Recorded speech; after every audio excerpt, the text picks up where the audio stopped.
एक बार मैं जो बोल रहा हूँ ना वो शांति से पूरा सुन लीजिए बिना बीच में बोल। तो बाहुबली जब इन सबको तीर मार रहे होते हैं तो पहले 3 तीर तो सही लगता है, जिसके बाद इनका इस तरह का रिएक्शन करना जायज है। लेकिन जब ये इसी तरह से फिर 3 तीर मारते हैं तो ये 3 तीर इनको लगता है, जिसके बाद ये सब मर रहे हैं। लेकिन जरा इन भाई साहब को तो देखो, लगता है कि पौवा मारकर लड़ने आया। नहीं, पहले आप देखो कि ये बिना वजह गिर रहा है। और जब बाहुबली की एंट्री हुई तो अगर आपने ध्यान दिया होगा तो देखा होगा कि महारानी के पास केवल 3 से 4 ही तीर थे, और जब बाहुबली थोड़ा सा आगे निकलता है तो इसमें इतने सारे तीर कहां से आ जाते हैं। ये तो राजू के 25 दिन में पैसा डबल वाले स्कीम को भी पीछे छोड़ दिया। 25 दिन में पैसा डबल। और ये फिर से बाहुबली ने निशाना साधा और ये तीर छोड़ा और ओह बस थोड़ा सा मिस हो गया। और जब दोनों लोग साथ में तीर चला रहे हैं तो ये बाहुबली क्या कर रहे हैं, नहीं माना थोड़ा स्टाइल तरीके से तीर चला रहे हैं, लेकिन ये कौन सा स्टाइल है। और यहीं पर महारानी के इस एंगल पर तीर तो दिखाई दे रहा है, लेकिन जब आगे से देखा जाता है तो तीर गायब हो गया।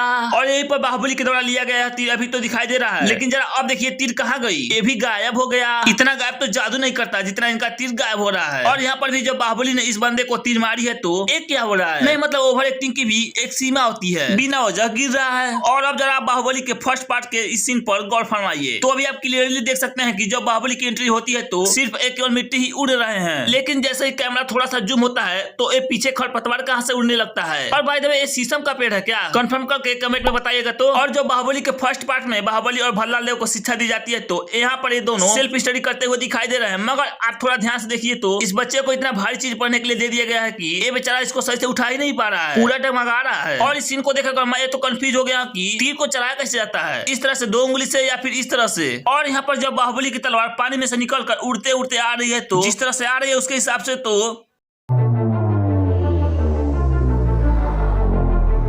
इस तरह से आनी चाहिए, लेकिन जब हाथों पर जूम किया जाता है तो तलवार इस तरह से आ जाती है। मतलब कि यहाँ पर साइंस काम ही नहीं कर रहा है, मतलब कि हम लोगों के द्वारा साइंस पढ़ना व्यर्थ चला गया। नहीं ये चीटिंग है। चीटिंग करता है तो। और यहाँ पर जब ये सभी लोग तीर को चलाते हैं तो जब तीर रास्ते में ही होती है तो ये टेढ़ी क्यों हो जा रही है, नहीं मतलब रास्ते में तीर टेढ़ी हो जाती है क्या। और यहाँ पर अभी आप देख सकते हैं कि बाहुबली के पीछे ये 4 लोग खड़े हैं, लेकिन जब दूर से शॉट लिया गया है तो एक बाबा जी गायब हो गए और उसकी जगह पर सिपाही आ गया। और जब बाहुबली थोड़ा सा आगे आते हैं तो ये सिपाही भी गायब हो गया और ये भाई साहब आ गए। और अब जरा इस युद्ध के मैदान वाले सीन को देखिए। अभी आप बिना चश्मे के भी देख सकते हैं कि बाहुबली ने सबसे पहले हाथ में धनुष लिया हुआ है और जैसे ही हाथ नीचे जाता है तो हाथ में तलवार आ गया। नहीं मतलब ये क्या हो रहा है, कोई मुझे बताएगा। और जैसे ही बाहुबली ए वाला हाथ नीचे करता है तो अब हाथ में एक कुल्हाड़ी आ गया, जबकि पहले न ही बाहुबली के पास कुल्हाड़ी था और न ही बाहुबली के सैनिकों के पास, तो ये कैसे प्रकट हो गया। नहीं मतलब मैं मानता हूँ कि थॉर कहता हो रहा कहीं से भी प्रकट हो जाता है, तो इसका मतलब ये थोड़ी ना हुआ कि बाहुबली का कुल्हाड़ी भी कैसे प्रकट हो जाएगा। आज के लिए इतना ही। अगर बाहुबली मिस्टेक का पार्ट 2 चाहिए तो कमेंट में जरूर बताइएगा। अगर आपको वीडियो देखने में मजा आया हो और कुछ यूनिक देखने को मिला हो तो वीडियो को लाइक एंड शेयर करना मत भूलिएगा। और अब तक चैनल को सब्सक्राइब नहीं किया तो सब्सक्राइब कर लीजिए, क्योंकि आगे और भी यूनिक वीडियो आने वाली है। And thanks for watching.